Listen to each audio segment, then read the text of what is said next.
Ready, ready, ready. Okay, so give me just a moment to get everything set up, and let's go.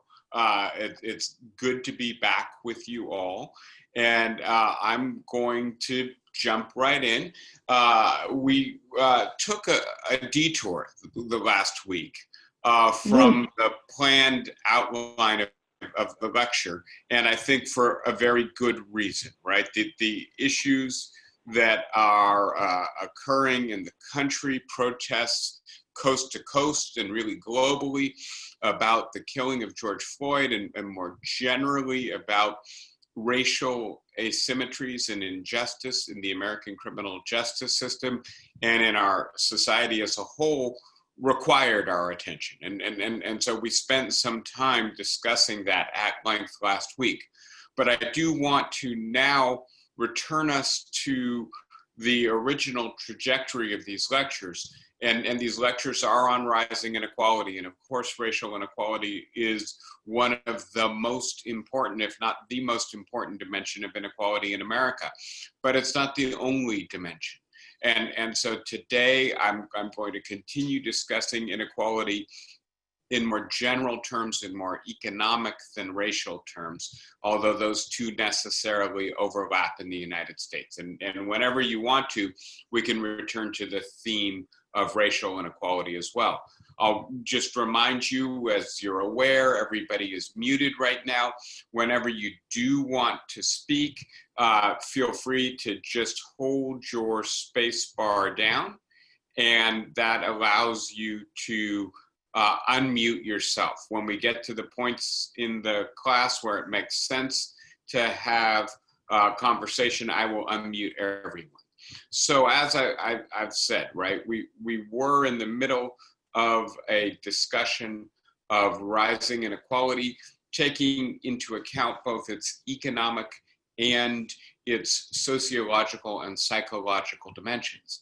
And 2 weeks ago, before we took our detour, we were really focused on the more sociological dimensions. And I'm going to refresh your memories, because we interrupted ourselves for a little while, that we had been talking about Ann Case and Angus Deaton's work on so-called deaths of despair, the rapid rise in deaths associated with suicide, drug overdose, alcoholism, and stress-induced heart disease, especially among white working-class Americans, especially white working-class middle-aged men. But it is a more general phenomenon than that. And the way in which this helped us to understand some of the sociological dimensions of inequality, as opposed to the merely economic dimensions. Inequality may be measured in wealth and income, but its effects are much more pervasive. And so to review, we're going to talk a little bit about new methods and new perspectives, what it does when we shift away from economic and into psychological or social accounts, Case and Deaton's deaths of despair, and then what that helps us to understand about how inequality works. And then today, I'm going to introduce you to a couple authors who I think are extremely important in terms of their work on these issues, and two books by them, which I'll show you properly in a few minutes. But Richard Wilkinson and Ann Pickett, who've written these two books, The Inner Level and The Spirit Level. Inner Level published in the last 6 months, Spirit Level about a decade ago. They're British public health doctors, epidemiologists, and they treat inequality as a disease or a pathogen. And again, this I think is extremely important to think about inequality, not just as something that has to do with income and wealth, but also something that has to do with overall social well-being.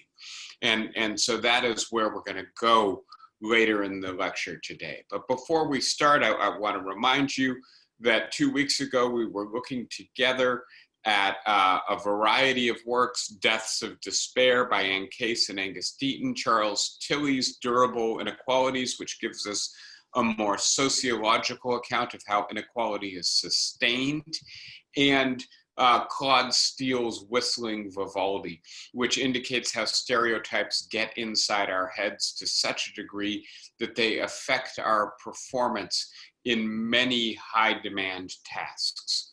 And so starting then with a brief review of Case and Deaton's central findings in Deaths of Despair, what they find is that in most comparable countries, deaths per 100,000 people are going down, which of course means that life expectancy is going up. Whereas in the United States, over the same period, deaths went down at a much less sharp rate and then actually kind of leveled out. And what that means, among other things, is that life expectancy in the United States has actually gone down as opposed to going up as it has in almost every comparable country. And if we drill down on this, the thing that's really driving the differential data on deaths is what's happening with white people who have less than an undergraduate degree. Their deaths per 100,000, as opposed to going down, have gone up, and gone up significantly, as you can see, right? From the 1990s to the present, they have more than doubled, right? So quite the opposite of what we would expect. This has happened, but to a lesser degree, with Blacks who don't have a college degree as well, and really not at all with whites or Blacks who have a college degree. And part of what Case and Deaton point out is that what's changed from 1990 to 2020 is the value of that college degree. As we have become a post-industrial economy, the number of good jobs in manufacturing has gone down dramatically, and they've been replaced by much less rewarding, secure, meaningful work, primarily in the service sector, precarious, unstable, in many ways degrading jobs. And what they suggest is that this hasn't happened to people with a college degree. They've not been forced into this line of work. They never were going to be forced into this line of work.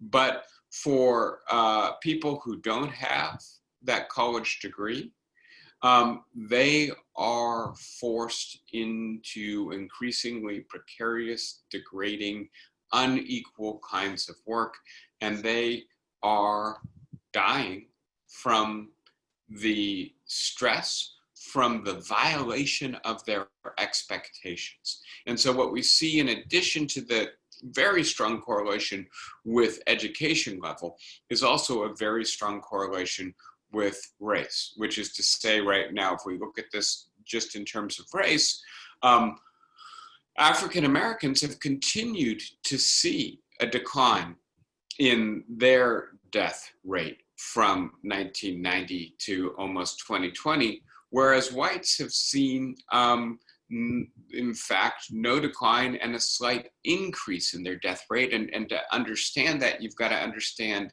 that 70% of white people do not have an undergraduate degree, right? And so that 70% of whites have seen their economic prospects radically diminished over the last 30 years. And it's not that African Americans are doing better. In fact, in many respects, most relevant economic respects, they're doing worse, and a fair bit worse. But they didn't expect to be doing better. Whereas white working people really did expect, based on their experience from the post-war period into the end of the last century, that they would continue to do better and better.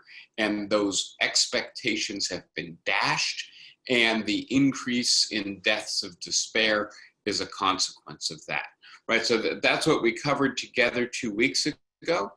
And I'm just going to give you a little bit of more evidence about this. This is not stuff I showed you 2 weeks ago. This is from The Economist magazine.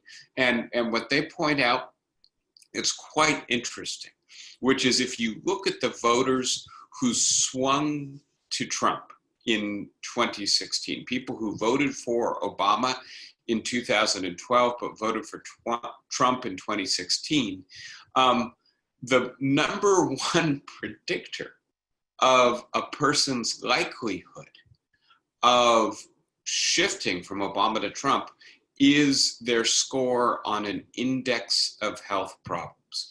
The higher they are in terms of obesity, diabetes, heavy drinking, low exercise, and a shorter life expectancy, the more likely they are to vote for Trump.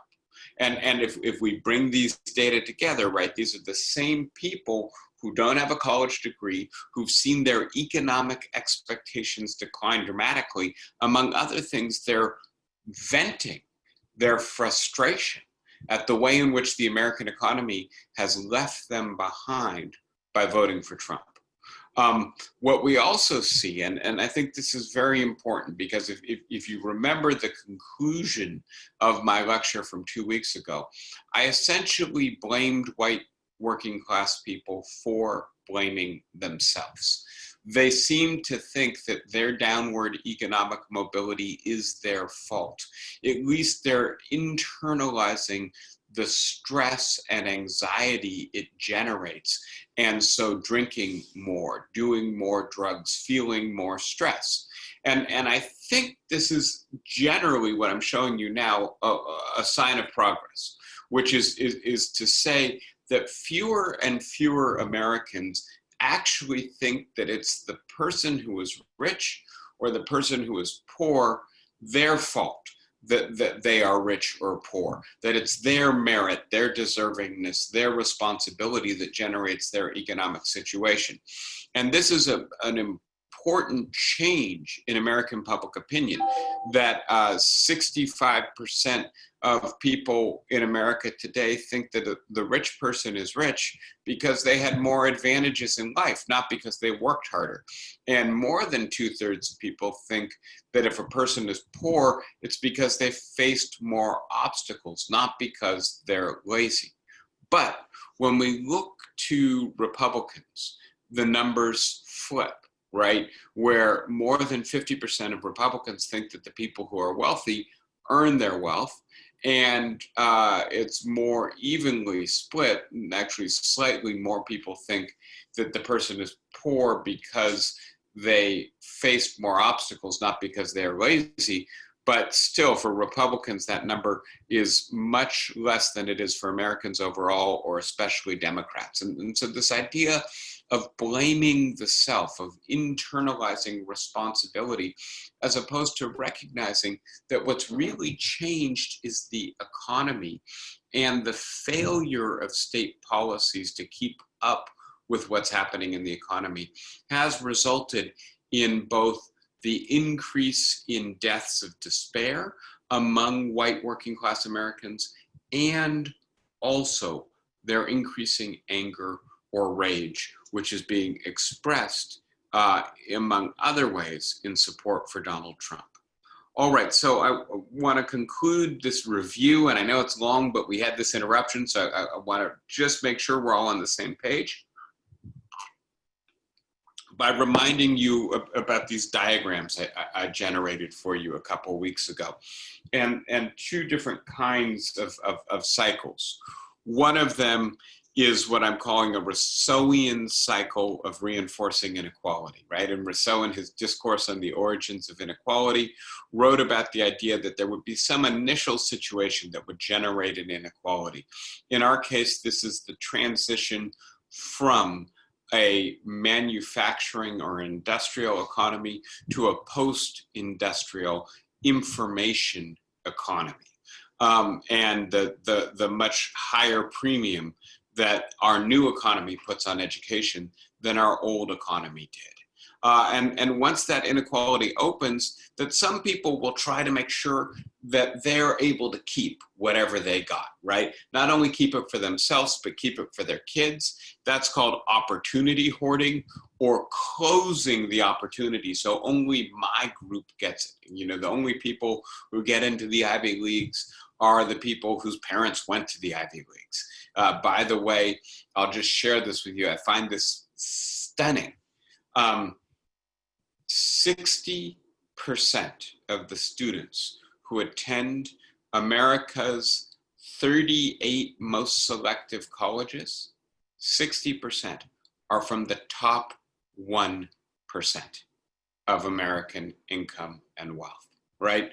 And so the bottom 99% are fighting for those remaining 40% of the places, right? 60% have been taken up by the top 1%'s kids.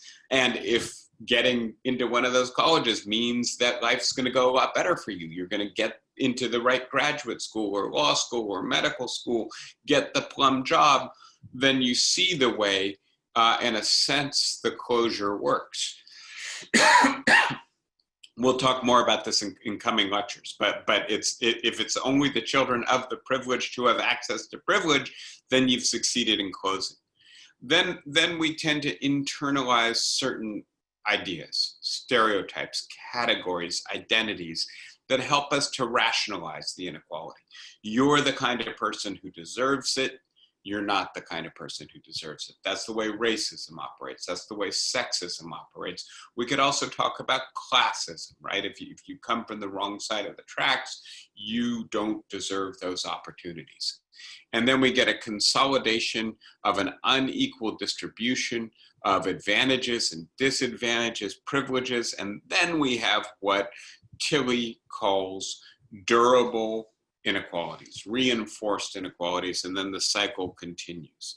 And I suggested we could flesh out this idea by looking at the kinds of institutions that consolidate inequality.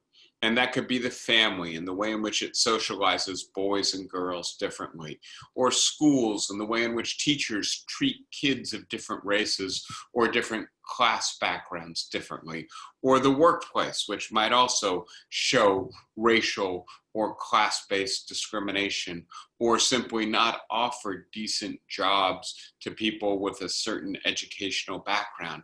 And then state policies. We talked last time about the GI Bill and how it benefited home ownership for so many Americans, but the way in which that was actually not available to many African Americans.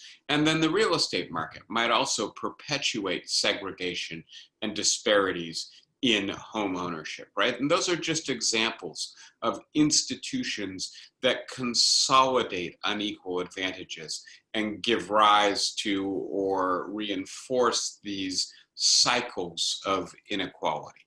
And then I pointed out that Alexis de Tocqueville, another Frenchman from a century later, looked at America and saw a very different kind of cycle than what Rousseau saw when he looked at 18th century France. And this is an equalizing cycle as opposed to a cycle of self-reinforcing inequality, right?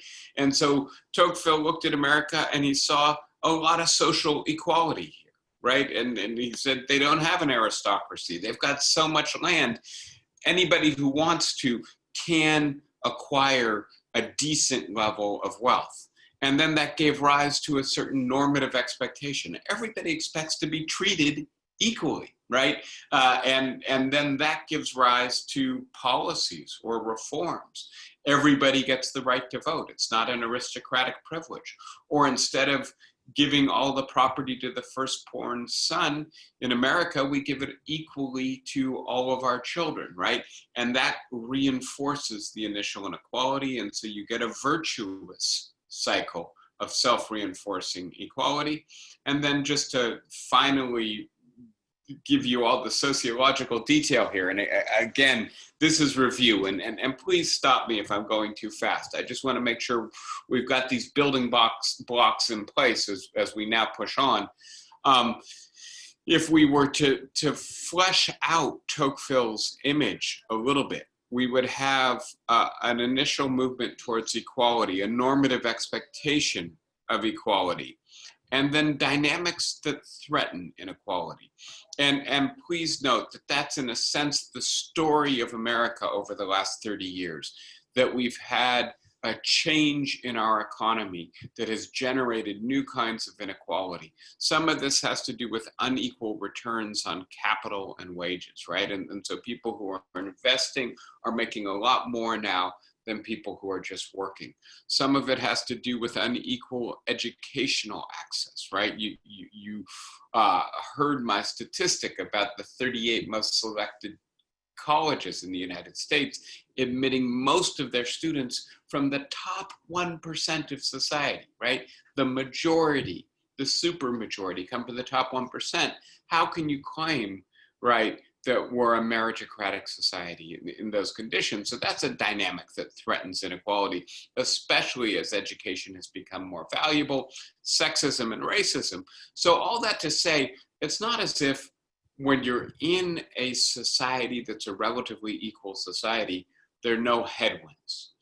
There will be dynamics that emerge that will tend to favor the reemergence of inequality, and they need to be countered by what are sometimes called countervailing policies or processes, having unions and encouraging them, having strong policies to equalize educational opportunity, having affirmative action policies in place, help to overcome the forces that might generate inequality in your society, right? And so in a sense, what I suggested about the white working class is that they lost track of the way in which they were actually depending on these institutions, and they kind of blamed themselves.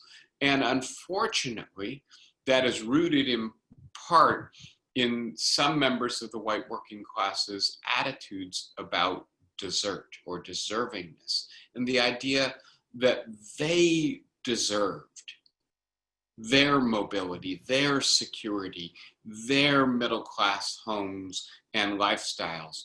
But African Americans didn't, because African Americans didn't work as hard, relied on government handouts or the dole instead.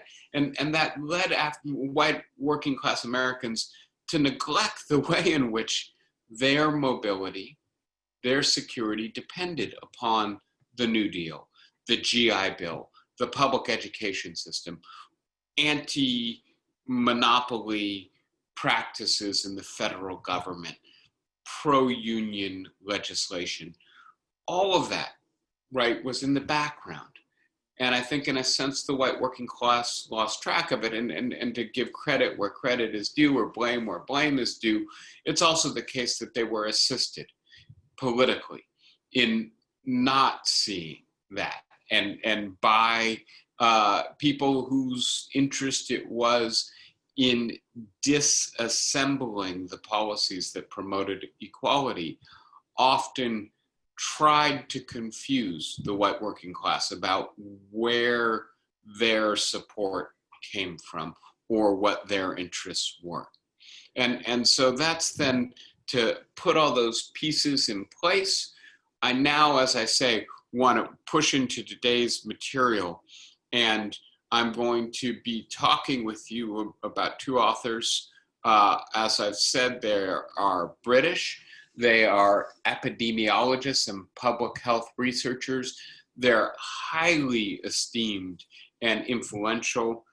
Richard Wilkinson is one of the most important researchers in public health in Britain, and has been doing research on the health implications of inequality going back 40 plus years. The so-called Whitehall studies, in which he showed that the workers in the civil service in Britain who were high up the managerial chain had longer life expectancies and better health outcomes than the people who were at the bottom of the pecking order. And that the reason that they had longer life expectancies and better health outcomes was primarily related to stress and anxiety about inequality, about control, about being able to manage one's own life. And that if you were high up civil service chain, you got to exercise more authority and autonomy. If you were lower down, you were constantly at somebody else's beck and call, and that imposed stress. And so that's a little bit about Richard Wilkinson and his background. Kate Pickett is a professor of epidemiology at the University of York and National Institute for Health Research career scientist in Britain. She now heads an institute on equality studies at York University. And together, as I say, they've written these two books, which I think are extremely important books. And so I want to talk about their central thesis in their book, and that is that inequality and not wealth is the main predictor of social health in developed countries. And to explain what I mean there, I need to start with what the definition of a developed country is. And that's a country where the income is at least $20,000 per person per year. And so what you see in this diagram is all of those countries arrayed according to two dimensions of comparison, right? So you've got Japan, Norway, Finland, Sweden, going up, Greece, Italy, Australia, New Zealand, the United Kingdom, Portugal, and the United States of America. Right? And the one axis here is an index of health and social problems. And I'll tell you a little bit more about that index in a minute. The other is the level of inequality. And what you can see here is that there's a very strong correlation between having lots of health and social problems and having greater inequality. The United States is the society with the highest inequality and the worst score in terms of health and social problems. Japan, and this has changed a little bit, this data is a little bit old, is the society at the time the measurements were done with the lowest level of inequality and also the lowest level of health and social problems. And as you can see, there, right, as inequality goes up, so do health and social problems. So what kinds of data are being used here? Data about social mobility. How likely are you to be able to transcend your starting place in your society? Life expectancy, teenage pregnancy, obesity, infant mortality, the murder rate, the rate of imprisonment and crime, the poverty rate, income difficulties, voting rates, and trust, right? So you put all of those things together, and again, what you see is that the more equal societies do better in all of these regards, the less equal societies do worse. And these are the factors that then go into this diagram, the correlation between health and social problems. So it's not just life expectancy or infant mortality, it's also crime rates and levels of trust.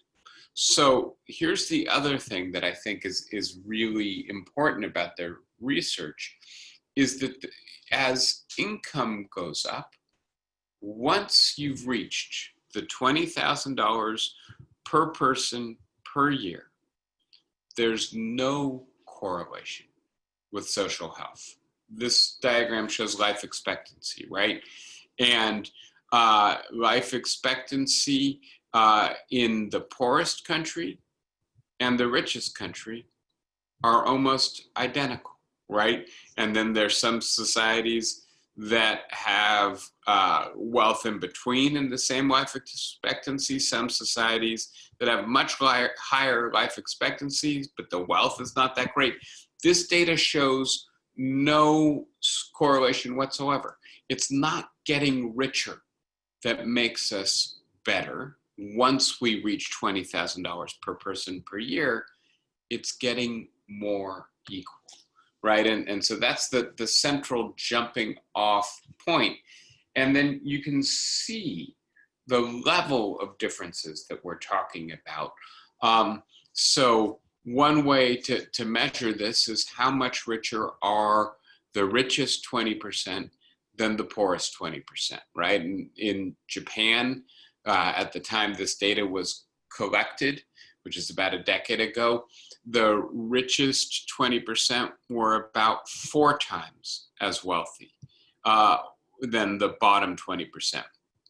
Whereas in Singapore, they're about 10 times as wealthy. In the United States, about 9 times as wealthy. And so you can see the differences we're talking about by looking at it this way. You have some societies that are much more equal and some societies that are much more unequal, and then a few in the middle. So we can also look at this in states, right? And Wilkinson and Pickett spend a lot of time on the states of the United States because in basic respects, we're quite comparable, but you can look at how unequal we are, and then look again at health and social problems. And again, what we find is, generally speaking, the states that have less inequality have better health and social outcomes, right? This doesn't mean that that inequality explains everything. That would be an overstatement. But it is clearly an important independent variable in explaining a whole bunch of outcomes. Let's go into a few of the details. Again, this shows you that if you look at the states in terms of wealth, there's not much difference that wealth makes for health and social problems. It's not as if becoming richer makes you better. It's only getting more equal that really helps once you reach a certain level of wealth. So drilling down on some of the details now. Child well-being is better in more equal countries. Children are not just healthier physically, they're healthier psychologically. They report less anxiety, less depression, less bullying in more equal societies, and report more of all of that in more unequal societies.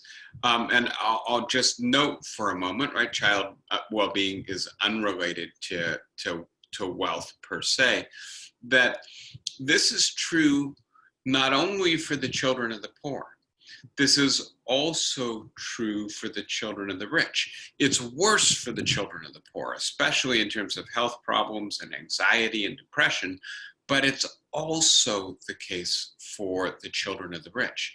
And so what's going on here is not just a problem at the bottom of society, it's a problem for everyone in society. Similarly, as we see, as societies get more equal, there are higher levels of trust. And again, we understand pretty well what's going on here. As a society gets more equal, people feel like the people they share society with are essentially like them. They're comparable, they're similar. They dress the same way, they wear the same clothes, they live in the same kind of house, they send their kids to the same kind of school.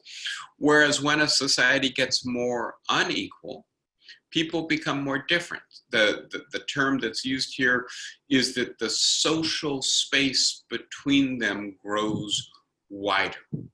And as that social space grows wider, you don't see as much of yourself in other people, right?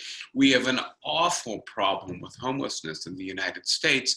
And when you see a homeless person, oftentimes it's almost difficult to even look at them, to try to comprehend how awful their situation must be, right? And so we're feeling so much social distance from them. In a sense, of course we don't trust them. Of course we don't even fully understand them. And so what we see is that as societies become more unequal, their members trust each other less. They spend more on policing, more on security, more on personal protection of various kinds. So this is also true state by state, right? The states that have the highest level of trust are also the states with the lowest level of inequality. I lived in New Hampshire for a number of years, and small town New Hampshire, Hanover, New Hampshire, when people went to the grocery store in the winter and it was cold out, they left their kids in the car with the car running and the doors unlocked, right? That's a very high level of trust. It's also a very equal society. As we get more and more unequal, we become less and less trusting. And please note that New York State is among the most unequal states in the United States.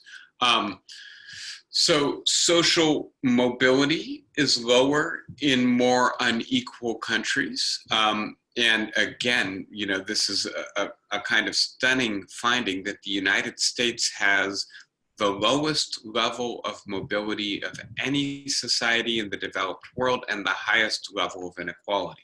And again, I want to talk about the mechanisms just for a minute. What's explaining this correlation? One thing you could say is that in a more unequal society, the rungs on the ladder are further apart, right? And so climbing the social ladder is harder. If you're born in the bottom 20% in Sweden, you're not that far from the next 20%. They can't afford to spend that much more than you can in preparing their kids to get into college, etc. Whereas if you're in the United States, the differences are much larger, and so it's much harder to make up those differences. But in addition to that, in the United States, with its high level of inequality, falling down a rung on the social ladder, experiencing downward mobility, is much more problematic. You might even say disastrous for the people who befall downward social mobility. They become much worse because the rungs of the ladder are so far apart. And so they do everything in their power to keep themselves at least the level they're at. And what that means, in effect, is keeping other people from rising. And so this is sometimes called bicycling, pushing down on others to get yourself ahead. It's also called gatekeeping or closure or opportunity hoarding, keeping other people from getting what you've got, right? Zoning your school district so that only the people who live in your area get access to your tax base instead of opening schools to more people. No. Is somebody trying to speak right now? Okay, I'm going to go ahead and remute everyone. If you do want to speak, hold down on your space bar, but we were getting a little background noise there. All right, so we've seen a number of dimensions in which more unequal societies are worse than more equal societies. I now want to offer the overall explanation that Wilkinson and Pickett offer. And so this really starts from the idea that when material differences are bigger, they get translated into larger differences in social status. And so they show this by showing two pyramids, one of a more equal society in which level by level, right? These two pyramids have the same number of levels. Let's call them strata, right? For stratification or classes or status groups, right? In the pyramid that has been flattened, where it's more equal, the differences between each of those status or strata levels is not that great. Whereas in the more unequal society, the differences between those levels is greater, right? And the result is that they're more noticeable these differences in the more unequal society than they are in the more equal society. And that makes us more aware of our position in the social hierarchy. The social hierarchy itself matters more because the differences between the positions within it are greater. And at the same time, because the positions are further apart, they come with greater or lesser income and wealth. And so people can spend more to display their differences from each other. Do people basically drive the same kind of car, or do they drive very different kind of cars? Do they dress the same, or do they have readily noticeable differences in the quality of their clothing? When I was a graduate student 30 odd years ago, I went to Sweden.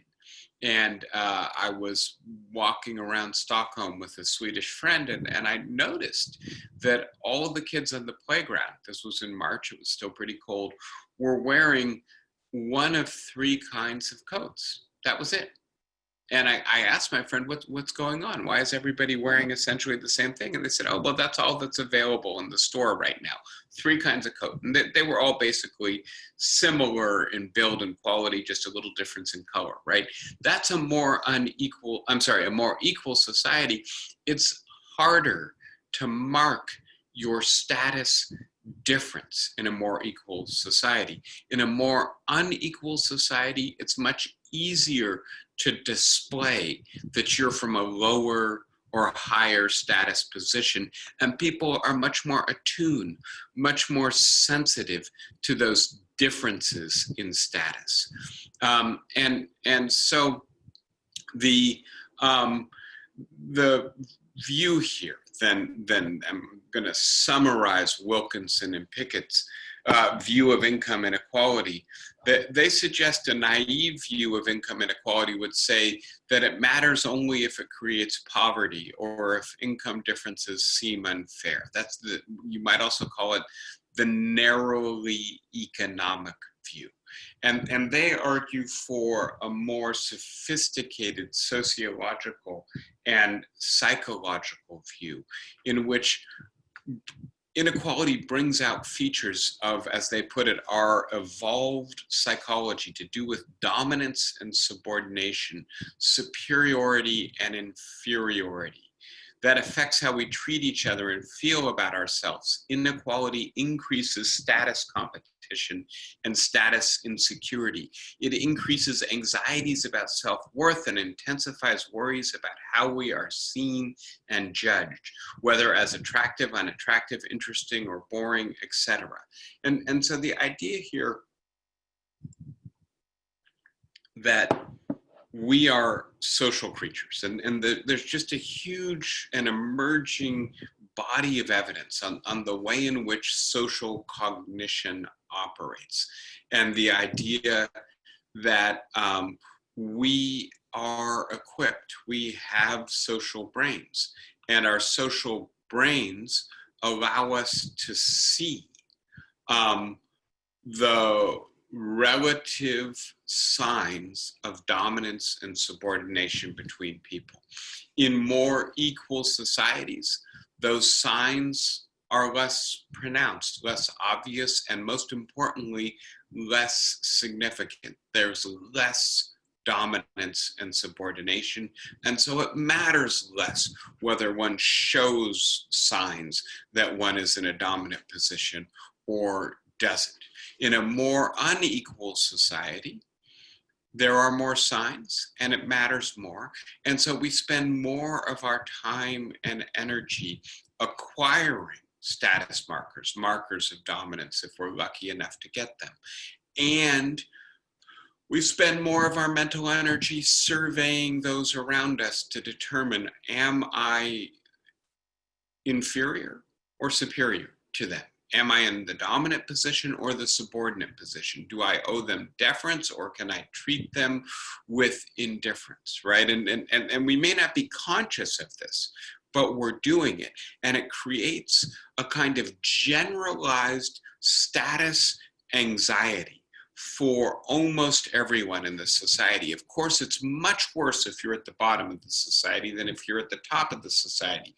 But go back for a moment to that pyramid, and part of what Wilkinson and Pickett suggest is, let me find my pyramid, I'm sorry, give me just a moment, that the people at the top of the pyramid in the more unequal society spend more time thinking about, am I still on the top? Is there anyone at the row below me gaining on me? Whereas in this pyramid, even the people at the top are not as aware of their dominance or as aware of their need to maintain it. And so they're feeling less status anxiety, but especially the people at the bottom are feeling less status anxiety when the society is more equal and more when it's more unequal.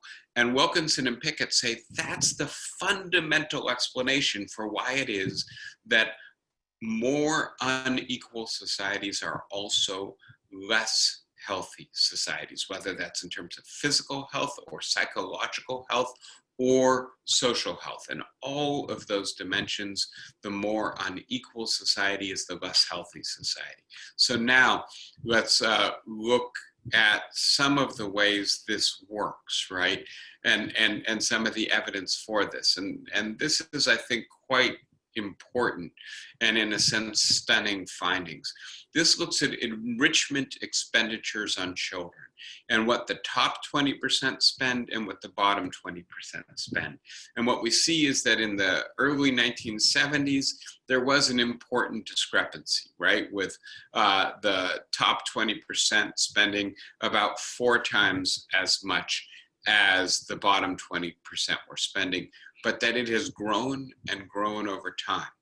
And that what's really happened is that the top 20% are now spending almost 3 times as much as they were in the 1970s on enriching their children, right? And when we say that, we mean what's sometimes called concerted cultivation, giving your children the highest quality daycare or nursery school or childcare, moving to the neighborhood with the best schools, and then giving your kids the best music lessons or karate classes or travel soccer team, the best academic tutors and test preparation, right? And what we see now is that there's almost an 8-fold difference between the bottom and the top. And what this reflects is that as we've moved from a more equal to a more unequal society, those at the top have become more and more invested at making sure their kids remain at the top because they're anxious about the possibility that they might tumble down. And so we can see these are more trends on expenditure. And again, right, the top 10% just keep spending more and more, even than those in the top 80% can afford to spend. We see how much family background matters for the outcomes that you have in terms of college admission. And I would just note to you that the highest test score takers among the bottom 20%, right? These are people who are scoring much better than these people who are the low test score takers in 8th grade. Nevertheless, do not get into college as much as the rich kids with the bad test scores, right? And so what people are spending to pass their advantages along to their kids is paying off. Let me just focus here for a moment on status anxiety, right? And what, again, we see is that as the society becomes more unequal, right? That's the top line here. You have higher anxiety, status anxiety across the board. If you're in the lowest group, it's very high. That's true even if you're in a low inequality society, but it's much less in a low inequality society than it is in a high inequality society. And please note that status anxiety is high even among the 80, 90 percentile, the richest people in high inequality societies. And I wanted to show you this also because I think, again, this points out the way this works. And this is what's called self-enhancement bias. And so one way to think about this is you do surveys of adolescents and you say, are you or do you think you're going to be a very important person, right? And what we used to see in the 1950s, 1960s in the United States is that very few people, maybe 10, 15% of the people who took those surveys said, I think I am or will be a very important person. And most people said, no, I'm just an average person, right? And that's okay. But as we became more and more unequal, more and more people started saying, no, I'm a very important person, or I'm going to be a very important person. That reflects what we refer to in psychology as fragile self-esteem, right? You're in a sense compensating by enhancing your self-conception. Not everybody can be above average, right? As Garrison Keillor used to point out in a humorous way. And the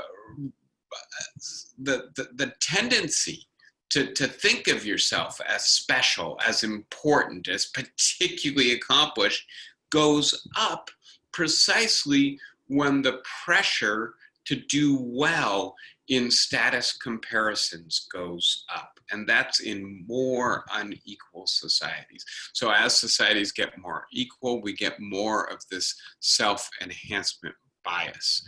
And we see this also in narcissistic attitudes among college students, right? And this is a time diagram, right? And what this shows in the United States is that as income inequality went up from the 1970s to 2010, so too did narcissism scores among college students. And again, this reflects the fact that in a more unequal society, because those inequalities matter so much, we spend more time pumping ourselves up, thinking well of ourselves, trying to say, I'm better, I'm good, I love myself. And ultimately, this reflects the injury to self that is being done in a more unequal society. And so I'm going to stop there. I've got time, of course, for questions, but I did want to share this, I think, very important perspective on the way in which inequality doesn't just matter economically, but matters psychologically in ways that have profound implications for individual and social health. All right. Who wants to start us out with a question? And let me unmute everyone. So be forewarned. And Lois, go ahead. You might have to hold your, no, I think you're on. Go ahead, Lois. No, I can't hear you. Can you hold your space bar down? There you go. No, I still can't hear you. Hold on.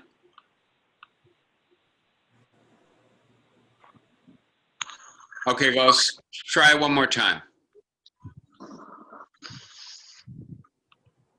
Lois, I can't tell. Are you speaking? Wait a second, it was muted. Okay. There we go. Good. Now I got you. Okay. Those pyramids that you just had, is the total dollar on both pyramids like $100, or is the pyramid with the unequal got a higher top? Yeah, so there are two ways to answer that question, Lois, and that's important. One way is to say, yeah, there's more money in the more unequal pyramid, right? It's a richer society.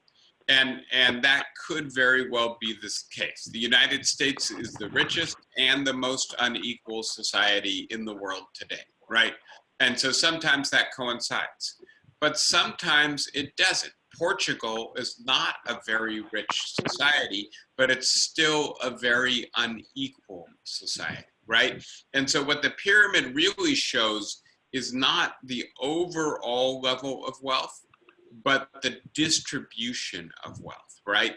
And so this could be a not especially rich society or a very rich society. So to take another example, Norway is actually a very wealthy society, but it's also a very equal society. So Norway looks like this, and Portugal looks like this. Norway is actually richer, a fair bit richer than Portugal. But why the pyramid is squatter for Norway is because they don't have the same level of income and wealth inequality. That's what the pyramids are really trying to get at. Does that make sense? Okay, so the pyramid is not talking about the amount of wealth that the very rich have. It's just on the other. It's just showing inequality, but not that this country or whatever has 5,000 per person, and this one only has 3,000 a person. Good, Lois. Exactly right. And one way to put this is that this is measuring relative difference, not absolute income or wealth. So just these people are a lot better off than these people or these people, even if maybe these people are actually richer than those people. They're not as much better off than the next rung down or the next rung or the rung after that. Okay, I got that. Good. Did you have a follow-up question, or was that it? Another question. I went to a Hunter college. I went all through the Hunter system forever, since childhood. But I did not have any idea about being rich or poor. In fact, I thought I was poor because I was always in this, all the way through college. My head told me I was poor until I got, my parents didn't act any different until I got into college basic economics class. And I talked about the poor people with an income under $10,000 a year. And the class went absolutely hysterical. And I became kind of the laughing stock of the class because $10,000 was in that top 1%. And I didn't know that. And it didn't ever, it's because I went to a city college. How do you account for how do you account for that kind of understanding of yourself or lack of understanding? How do you account? Yeah, so great question and an interesting example, and thank you for it, Russ. So I'll say two things here. The first is presumably you're describing not only an experience at Hunter College, but an experience in a different era in American society than we're in right now. And it was, my guess, a more equal period if it was in the post-war years or the middle of the 20th century. And so it's easier to be more naive about inequality in a more unequal society because one's relative position matters less, and because the differences between positions are not so marked, are not so strong, are not so important. And so what this research, and Wilkinson and Pickett spend a lot of time on research that's done with chimpanzees and bonobos and looking at anthropological evidence about early human societies. And what we see is that in very unequal societies, or societies with very strong relations of dominance and subordination, it's very important to know one's place, right? If you offend a dominant male, if you act insubordinate in a chimpanzee hierarchy, a chimpanzee social group, right? You can lose your life. You can suffer serious bodily injury. because the dominant male will put you back in your place in order to assert their dominance. And what we find is that the human mind still has a fair bit of that wiring. And so when you're in a very unequal society, it's very hard not to be sensitive to the markers of status difference. But if you're in a more equal society, in a more equal place, and right, Hunter, of course, is part of the city college system of New York, right, which was designed specifically to be an egalitarian institution to increase social mobility for the working class. In an egalitarian institution, in a much more egalitarian moment in American history, it's much easier to be naive about this stuff. And so I think, in a sense, what your story illustrates, Lois, is that that was a different time and a different place, and a probably, Wilkinson and Pickett would say, better, healthier time and place. Thank you. Let me see, does anybody else have a question or a comment?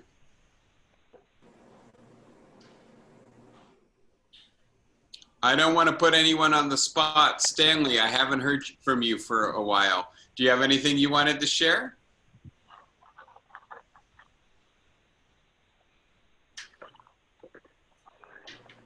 Can you talk, Stanley?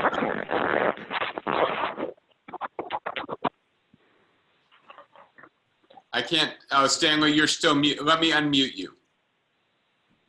Oh, you have to unmute yourself. I unmuted. There you go. Yeah. Now you're unmuted. We need to make changes. It's obvious we're going in the wrong direction. So what can be done? How are we going to fix this? How are we going to fix this, Stanley? I'm going to get there. I promise you. And so we could talk about tax reform, which I think is extremely important. We could talk about housing reform. One of the things that we know about America today is that basically 80% of the wealth creation in the United States occurs in 5 cities and their metropolitan area. They all have enormous housing shortages, incredibly expensive housing. Of course, you know, New York City, San Francisco lead the pack.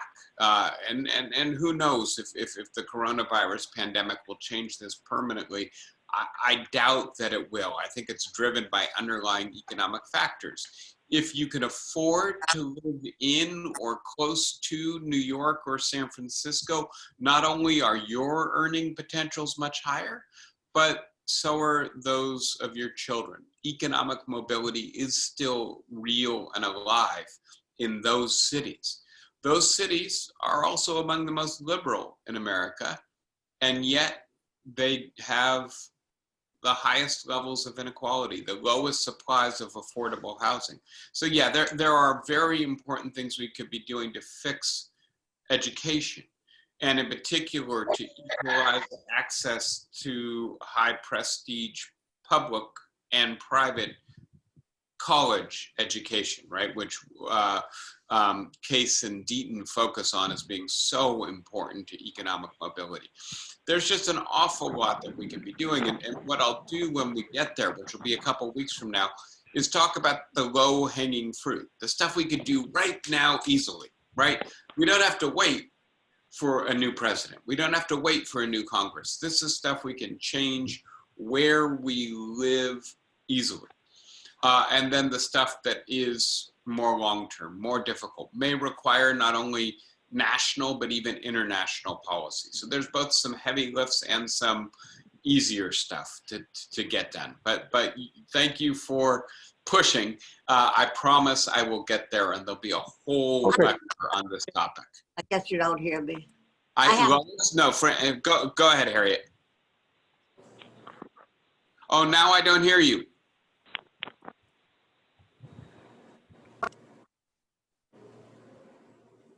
Harriet, it looks like you're trying to talk, but I think you've muted yourself. Can you hold down your space bar or hit your unmute button? Now you're gone again. I'm gone? Now you're back.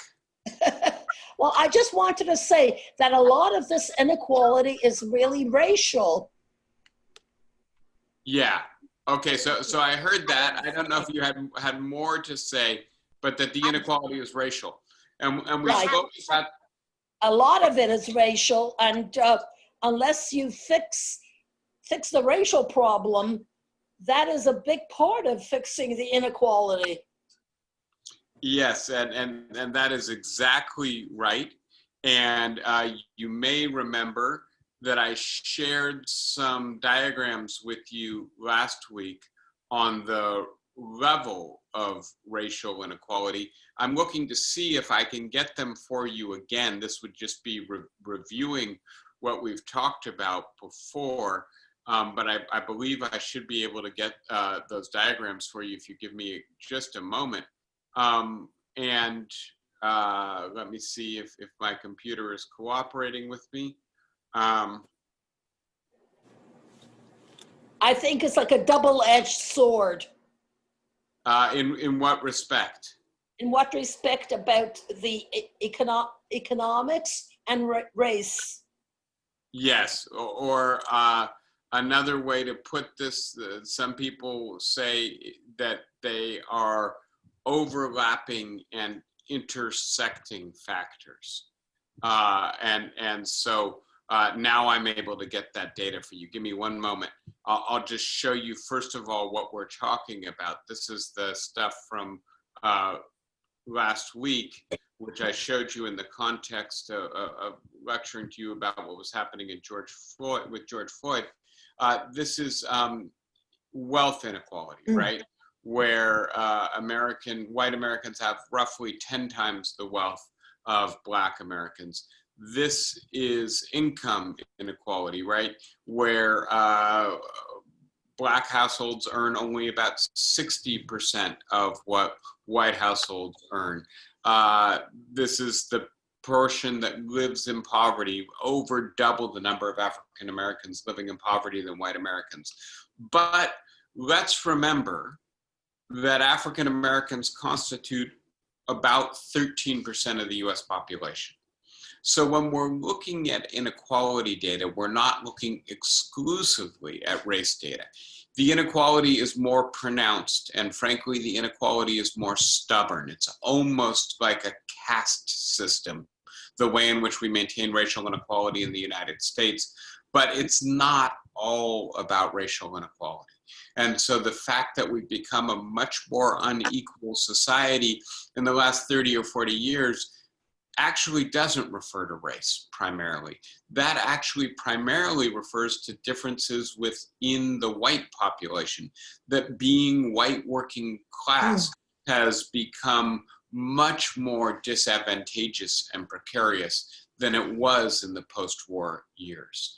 And so I take the point, and I think you're absolutely right, that there's an incredibly stubborn, persistent form of racial stratification in the United States. But that's not the whole story. That's part. How about our tax system? Does that have a lot to do with it? Our tax system has become much more regressive, much less redistributive or progressive over the last 40 years. And yes, that's absolutely part of the story. Globalization, automation, those are important parts of the story. The change in work and the changing premium put on education is another extremely important part of the story. I have a question. Can you hear me? Yeah, I can, Harriet. Go ahead. Okay, concerning Norway, doesn't that have a totally different economic system, like from cradle to grave? Yeah, it does have a much stronger social welfare state than we have here. And Norway is a little tricky because Norway has all of this oil wealth that comes out of the North Sea. And so in a sense, it uses the wealth that its resources generate to subsidize its social welfare state, which does do a lot to produce greater equality. It's also a much more homogeneous society, right? And that makes it a little bit less comparable. A lot of people who do the comparative equality study stuff say, let's leave Norway to one side and focus instead on Germany or Austria, as societies that don't have a great deal of oil wealth are a little bit more diverse and Yeah. still do a lot better at maintaining equality than Norway does. Yeah. Okay. Good. All right. Well, thank you, everyone. Covered a Thank lot of territory today. Thank you for bearing with me, and looking forward to seeing you again next week. Take care, good. everyone. Keep being safe. Hopefully, Do you know when you're coming next week? Yeah, I'm coming at the regular time, Thursday afternoon for you guys. Thursday afternoon. Okay. Okay. Okay. Enjoy your special talk this week, okay? Can I See you just then. Okay, bye, everybody. Take care. Thank you. See you then. Bye-bye. Take care. Bye-bye.